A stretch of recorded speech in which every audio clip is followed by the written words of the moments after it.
So we promised that we'd give you a taste of an exciting new show launching today, focusing on the African continent.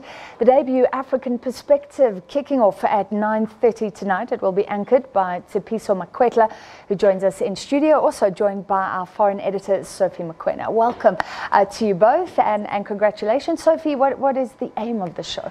The intention is to create space and platform for Africans on the African continent to communicate, but also to share their views, to shape the future of our continent, Africa.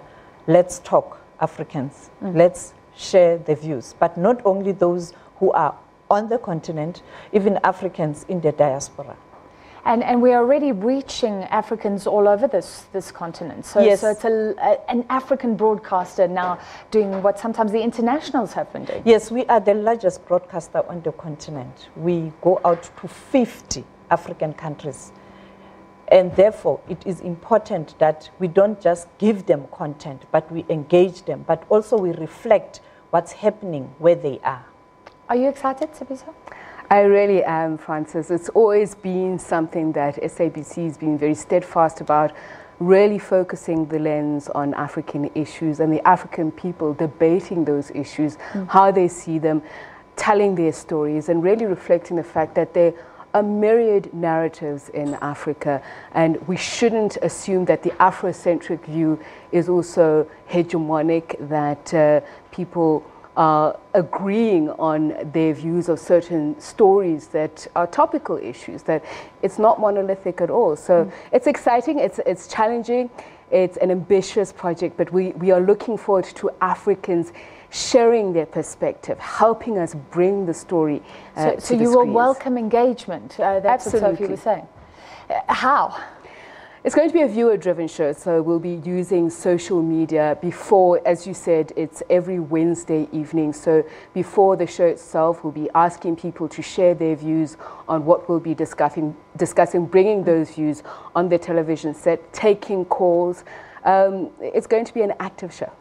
That's exciting. So callers from all over this continent. It's often been said, Sophie, that we in South Africa are a little bit inward looking. Sometimes we focus on our news, a bit of global, but we're not looking at the continent. Do you agree? Yes, at times we do that, but I think as the largest broadcaster on the continent, we have to ensure that we cover the continent, but also Africans in the diaspora. And tonight, please watch and hear that South Africans are not as ignorant as we are being portrayed. They are very, very informed. They know exactly what's happening on the continent and worldwide. And tonight, looking at China-African relations. So you're starting with a thorny issue. A thorny issue indeed, especially seeing that it trended recently with the ousting of Patrick Lumumba from Zambia, because he brought into sharp focus the nature of relations between Africa and China. Of course, we know that Africa is looking for financial FDI, but the question is, what are the terms of that contract? And I think the people of Africa, where they are critical, they're saying our leaders are not sharing with us what it is that we're giving in return. As you know, some of the criticism has been the fact that they're not allowed to negotiate the contracts in terms of who comes to work in their countries, what is the percentage, and how much of local skills are you using. So those are some of the conversations that we'll be exploring. Well, people are saying this about South Africa. If we engage with China, yes, you've got to hold on to your sovereignty. So an important learning experience for us, Sophie, what's going on in other parts of Africa with those Chinese-African relations. Well, indeed, you'd recall that at FOCAC in China, in Beijing, the president of South Africa, Cyril Ramaphosa, the co-chair, made it clear that we have to address the issue of the trade imbalance. But secondly, I think Patrick Lumumba's message, the professor, I spoke to him, I think his message is being misinterpreted.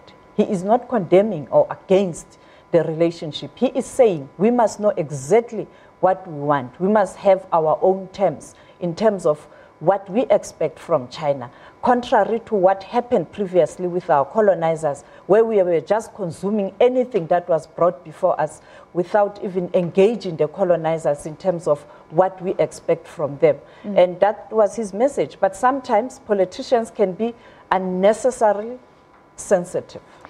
Do we take a stance in an issue like this? So much debate. China, friend or foe?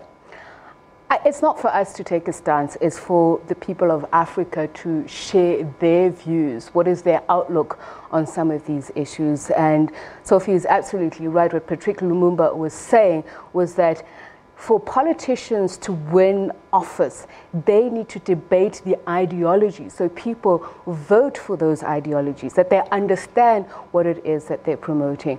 So our job as African Perspective is exactly that, to give the full view, 360 degrees of the African perspective, wherever you are in the world.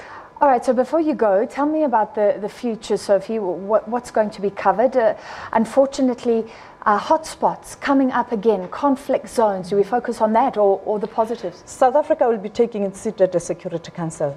When you look at the agenda at the Security Council, you'll find that African countries are there. I'm talking about South Sudan, CAR. I'm talking about the DRC that is expected to go to the elections. Therefore, next week, Wednesday, our focus is the DRC. We must get the DRC right as Africans, because if the DRC is stable, the whole continent will be stable.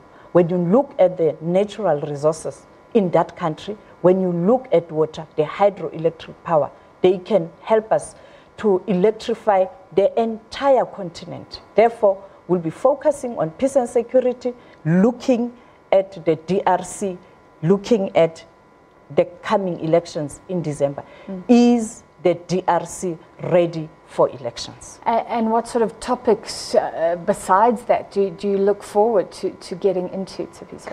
I think for me it's more about the nuance that we'll bring to the viewers, that they're going to help us see as well, because it's one thing to go. There are many topics in Africa that we've spoken about for years which are pertinent, and one can't simply shove them away because we've had the conversation. There's lots to celebrate, there's lots to emulate, but what we need is context, to contextualize it, so that when we talk about things broadly, it's not just conflict, but what is the reason behind that conflict, and how can Africa best solve it? How can the peoples of Africa contribute to resolving some of those conflicts? So it starts with understanding. Thank you so much.